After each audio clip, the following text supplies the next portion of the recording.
संजीव अपने दोस्तों राघव और प्रतीक के साथ बियर बार में बैठकर बियर पी रहा था। संजीव आज बहुत खुश लग रहा था। अरे यार, आज की पार्टी में तो मजा आ गया। तुम दोनों दोस्तों के साथ तो मेरी जिंदगी इतनी अच्छी है कि क्या बताऊं कितनी अच्छी है। अरे भाई, अब दोस्ती की है तो जीना मरना सब साथ में। हाँ अरे यार सुनो, जल्दी से एक बियर और ऑर्डर करते हैं ना, एक आखिरी, और उसके बाद ये जश्न यहीं खत्म हो जाएगा।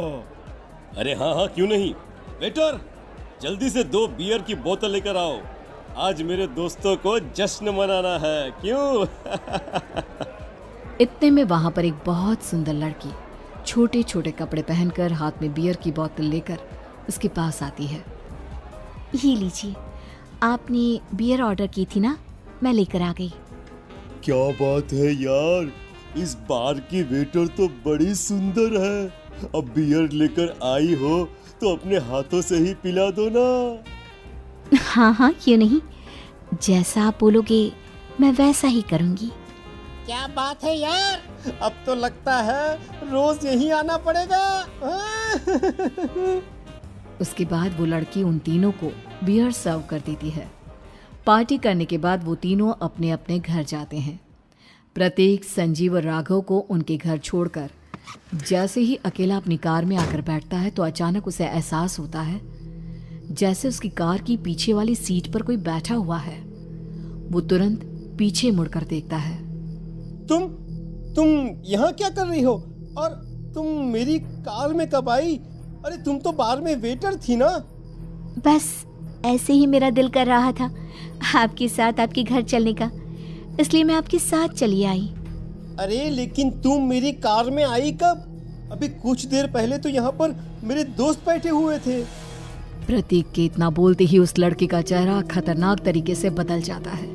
उसकी आंखें पत्थर की तरह सफेद और पूरे शरीर पर नीली नीली नसें उभर आती है। गाड़ी चलाओ, पूरी स्पीड में चलाओ, और अगर तुमने गाड़ी रोकने की कोशिश भी की तो मुझसे बुरा कोई नहीं होगा। डर की वजह से प्रतीक के पसीने छूटने लगते हैं। उसका शरीर बुरी तरह से कांप रहा था। प्रतीक बिना कुछ सोचे समझे कार को फुल स्पीड से चलाना शुरू करता है। चलते चलते वो शहर से दूर एक पहाड़ी पर पहुंच जाता है और सामने अब सिर्फ पहाड़ी का किनारा दिख रहा है, जिसे देख प्रतीक घबराकर अचानक से कार को ब्रेक लगाता है। देखो, मुझे छोड़ दो मुझे। अगर मैंने गाड़ी जरा सी भी आगे बढ़ाई तो हम दोनों नीचे गिरकर मर जाएंगे। ये तो तुम्हें पहले सोचना चाहिए था ना। अब कुछ नहीं हो सकता।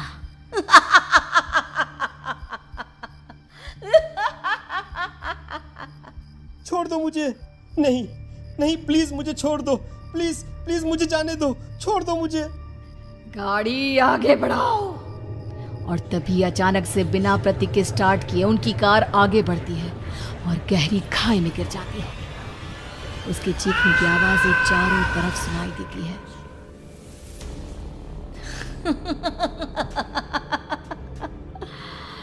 तुझे मारकर मेरे कलेजे में जल रही आग को थोड़ी शांति तो मिल गई, लेकिन अभी ये कहानी खत्म नहीं हुई। और फिर अगले दिन राघव और संजीव को पता चलता है कि प्रतीक की पहाड़ी से नीचे गिरकर मौत हो गई। अरे कल रात की तो बात है यार, हम सब बैठकर पार्टी कर रहे थे, लेकिन मेरी एक बात समझ में नहीं आ रही। राघव शहर से इतना बाहर उस पहाड़ी पर इतनी रात को क्या करने गया था? अरे यार, वही सोचकर तो मैं भी परेशान हूँ। हम दोनों को छोड़ने के बाद तो वो सीधा अपने घर जाने वाला था, और वो आत्महत्या क्यों करेगा भाई? कल रात तक वो कितना खुश था, हमारे साथ सेलिब्रेट कर रहा था। हाँ, लेकिन पुलिस ने तो यही कहा है कि प्रतीक ने अपनी कार को जानबूझकर पहाड़ी से नीचे गिरा दिया और आत्महत्या कर ली। अरे यार संजीव, मेरी तो कुछ भी समझ में नहीं आ रहा है। चल ठीक है, अब मैं अपने घर जाता हूँ। Okay, bye. राघव अपने घर में अकेला था। दोपहर का वक्त था। तभी दरवाजे की घंटी बजी। कौन है? अरे 1 मिनट रुको, अभी आता हूँ। राघव ने जैसे ही दरवाज़ा खोला उसने देखा कि सामने एक बहुत खूबसूरत लड़की खड़ी हुई है। कौन है आप और यहाँ किससे मिलने आई हैं? देखिए ना, बाहर बारिश शुरू हो गई थी, मेरी गाड़ी खराब हो गई है। आपका घर नजर आया तो सोचा कुछ हेल्प ले लेती हूँ। क्यों नहीं, आइए ना, आइए आइए। मेरे कपड़े पूरे भीग चुके हैं, क्या आपके पास टॉवल मिलेगा प्लीज? राघव अपने बाथरूम से एक टॉवल लाकर उस लड़की को देता है।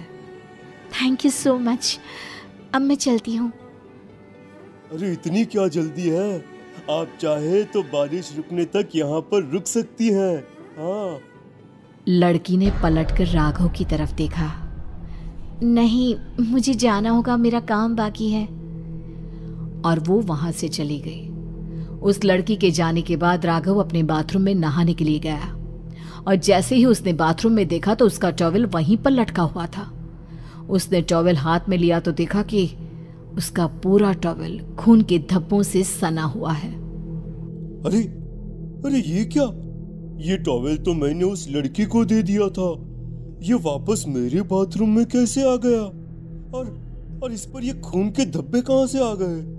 राघव ने आईने में देखा तो उसकी गर्दन पर एक बड़ा सा चाकू का कट लगा हुआ था जिससे खून बह रहा था, जिसे देख राघव के होश उड़ गए। हाँ, अरे ये क्या? मेरी गर्दन इतनी ज्यादा कटी हुई है और मुझे दर्द भी नहीं हो रहा है। ये क्या हो रहा है मेरे साथ? राघव घबराकर बाथरूम से बाहर आया और अपना मोबाइल उठाकर उसने संजीव को फोन लगाया। संजीव जल्दी से मेरे पास आ जाओ। मुझे लगता है कुछ बहुत बड़ी गड़बड़ है, जल्दी आ जाओ। उधर से आवाज आई, लेकिन वो आवाज संजीव की नहीं बल्कि एक लड़की की थी। कुछ अजीब नहीं हुआ है, बस तुम्हारी मौत तुमसे मिलने आई थी और तुम्हें मारकर चली गई। अब तुम इस दुनिया का हिस्सा नहीं हो राघव, इसलिए तुम्हें अपनी गर्दन के कटने का दर्द भी महसूस नहीं हो रहा। नहीं, ऐसा नहीं हो सकता, ऐसा नहीं हो सकता। कौन हो तुम? तुम्हारी मौत। अब संजीव के पास खबर पहुंचती है कि राघव ने अपने ही घर में चाकू से गर्दन काटकर आत्महत्या कर ली। ये सुनने के बाद संजीव के होश उड़ गए। वो पसीने से तरबतर हो गया और एक अनजाना डर अब उसके दिल को सताने लगा। संजीव के साथ ही उसका एक छोटा भाई राजीव भी रहा करता था।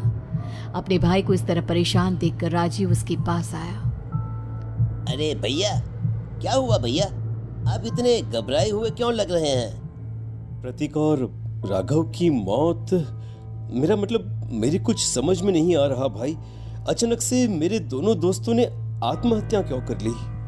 अरे वो तो मेरी भी समझ में नहीं आ रहा है भैया। हाँ, हो सकता है कि कोई परेशानी होगी और इसीलिए उन्होंने ऐसा किया होगा। हाँ, लेकिन दोनों की जिंदगी में एक साथ परेशानी और दोनों का इतनी खतरनाक तरीके से आत्महत्या करना, कहीं ऐसा तो नहीं मैं भी मर जाऊंगा? अरे आप ऐसी बातें क्यों कर रहे हैं भैया? वैसे ही मैं इतना परेशान हूँ। जब से अंजलि ने मेरा साथ छोड़ा है तब से सब कुछ बहुत अजीब सा हो गया है। रोज रात को डरावने सपने आते हैं। ऐसा लगता है जैसे अंजलि बार बार मेरे सपनों में आकर मुझे डराने की कोशिश करती है। अंजलि का नाम सुनते ही संजीव की आंखें फट गई और उसके गले में आवाज अटक गई। उसके चेहरे पर घबराहट साफ नजर आ रही थी। कौन थी वो लड़की जिसने प्रतीक और राघव को आत्महत्या की आड़ में मौत के घाट उतार दिया? और कौन